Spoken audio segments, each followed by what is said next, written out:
holding space for grief and death and loss is a process of creating a container so that the people and the system can adjust.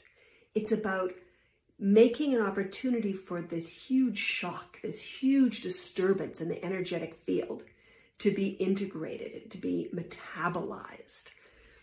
It needs to be accepted and taken in, as difficult as that is.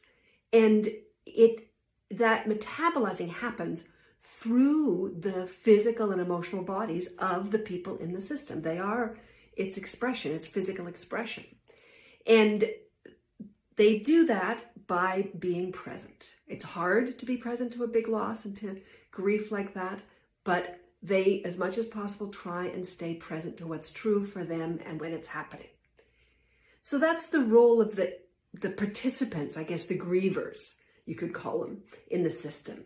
As a helper, as a practitioner, or as someone in the system who's space holding at the moment, we have a different role.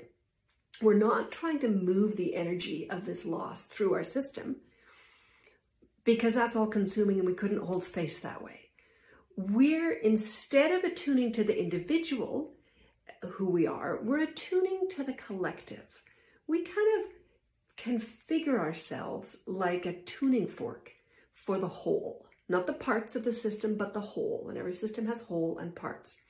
If we can attune to the whole and start to be a representative, really, of the whole, and this work comes from family constellations, this idea that you can represent, and as a facilitator, if I represent the whole, the healthy, the naturally complete aspect of the system, I become attuned to that, and then I can be in service to that, working to allow the parts to integrate what they need to integrate.